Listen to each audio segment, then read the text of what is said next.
London is one of the most exciting cities in the world, historic landmarks, iconic sites, world-class museums, and more. But while exploring this incredible city, it's surprisingly easy for tourists to burn through cash on things they simply don't need to. So after living in this amazing city for almost 2 years now, I'm breaking down the top 10 ways tourists waste their money in London, and more importantly, how you can avoid these common traps and save your pounds for the good stuff, like proper fish and chips or a West End show. So let's dive in. One of the first and most common ways that tourists waste their money in London happens right after they land, getting from the airport to the city center. It's tempting after a long flight to hop into a black cab or book a private transfer, but these choices are insanely expensive. A taxi from Heathrow to central London can cost like 80 to 120 pounds easily, depending on traffic. From Gatwick or Stansted, private transfers or pre-booked shuttles can also run between 70 and 100 pounds, especially if they're booked last minute. But the good news is you can get into London for a fraction of the price by using the city's excellent public transportation system. From Heathrow, the Tube's Piccadilly line connects directly to central London, taking about 50-ish minutes and costing as little as £5.60 with contactless payment. If you're in a hurry, the Elizabeth line is a faster and still affordable option, getting you into Paddington Station in under 30 minutes for around £11.50.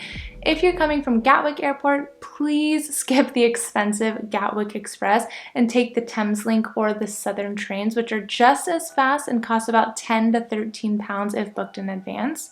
From Stansted, you can take the Stansted Express or use a National Express coach, which may take a little bit longer but can cost under 10 pounds if pre-booked online.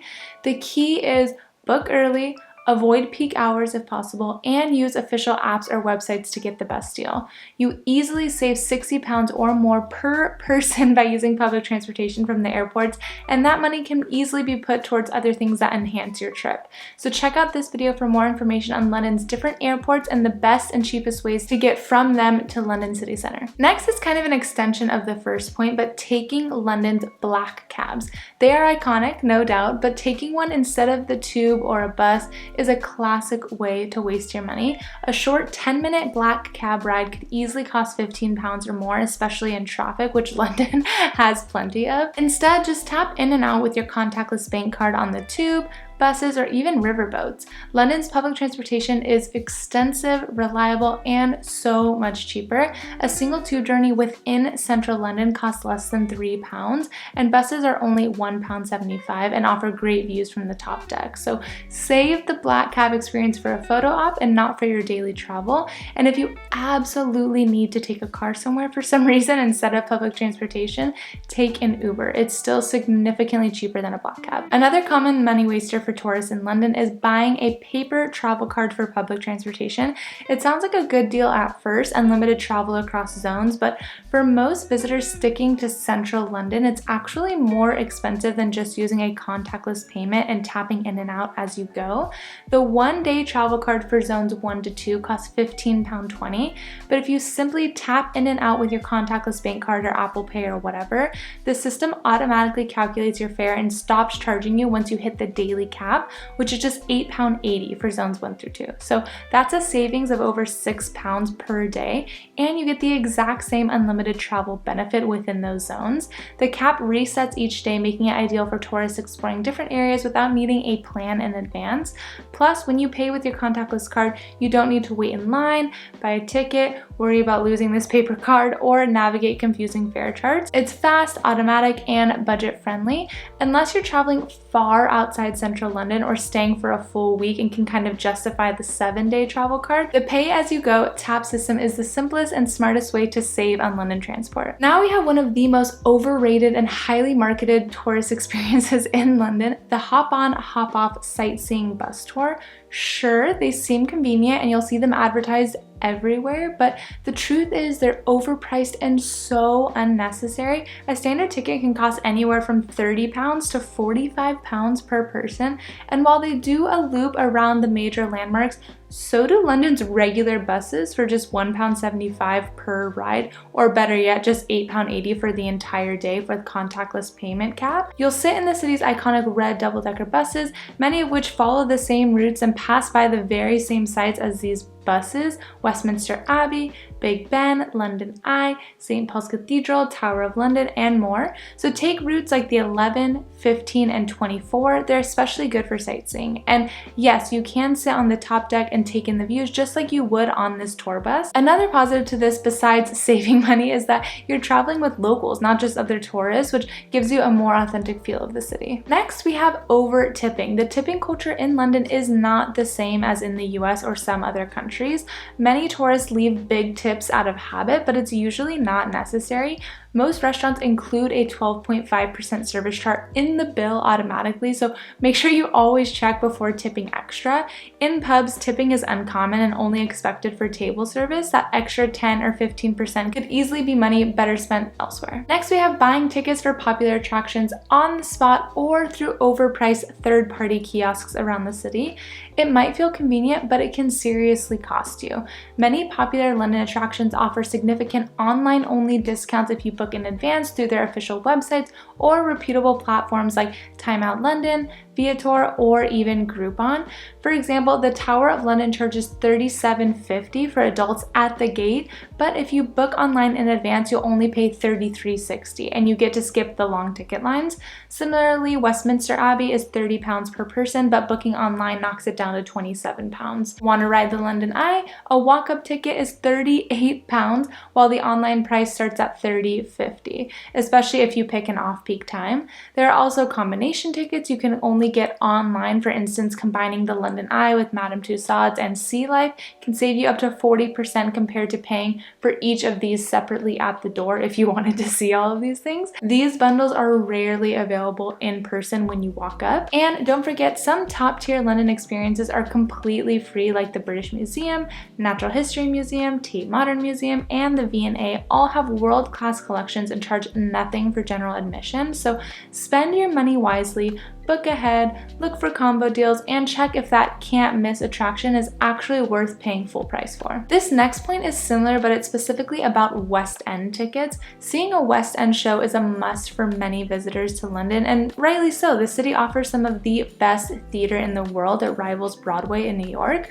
But one big mistake tourists make is buying tickets from scalpers outside the theaters or from unauthorized tourist stands, especially in areas like Leicester Square or near Covent Garden. These sources often sell tickets at inflated prices, sometimes for seats with really poor views, or worse, fake tickets. Instead, you should always book directly through official websites like the theater's own site or trusted vendors like Today Tix, the official London Theatre website, or Ticketmaster UK. I personally love using Today Tix because they always have last-minute rush tickets and lotteries for so many different shows where you can get tickets for as little as £20, sometimes even less. That's how I got to see Wicked for only £22. If you want an even better deal, you can head to the TKTS booth in Leicester Square, which is operated by the Society of London Theatre and offers genuine same-day discounted tickets to top shows.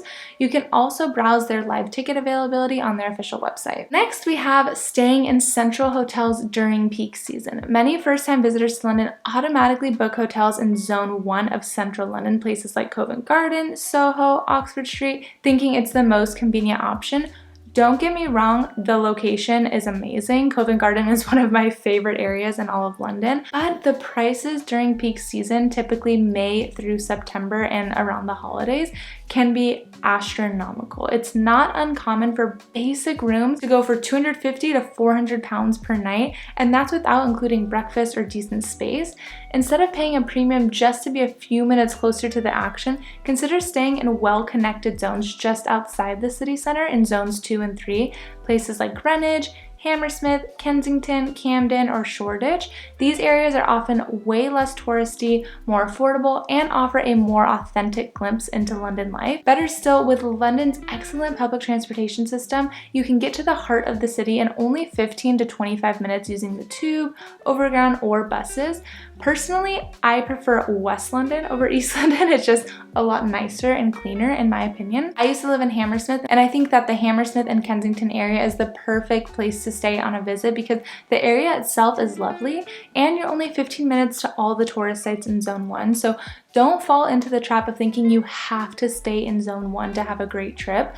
London's public transportation system is unreal. I even live now all the way out in Zone 5, and I still get to Waterloo Station, which is right next to the London Eye, in 23 minutes. So do your research and save yourself some money. Next, we have paying for views that are free elsewhere. Sure, the view from the Shard is beautiful, but it'll set you back about £30, and the London Eye, another 30 plus pounds just for a 30-minute spin. A much better deal is heading to Sky Garden, where you get panoramic views of the city for free. Just book a time slot online about 3 weeks before you want to go.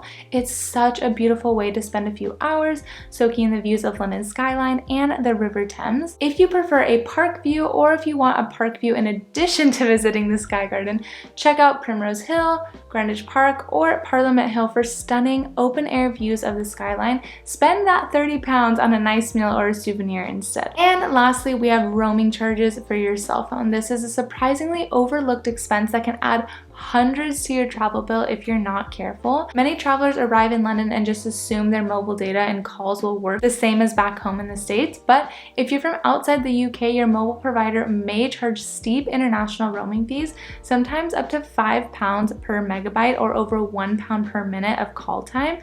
To avoid this, check with your carrier before you travel. Some providers offer special travel plans that reduce roaming costs dramatically, but the smartest option is to buy a local SIM card or an eSIM when you land. I personally have been using the low-cost carrier Leica Mobile for the 2 years that I've lived here, and it's 20 gigabytes of data a month for only £10, and it's an eSIM, so you can buy it as soon as you land in Heathrow. It's worked amazingly the entire time that I've lived here. I've never had a problem, so I can highly recommend it. And if you're going to other countries in Europe, you can use the same SIM. You won't have to get a new one, which is even better. Let's check out this video about how to use your phone internationally so you can be an expert before your trip.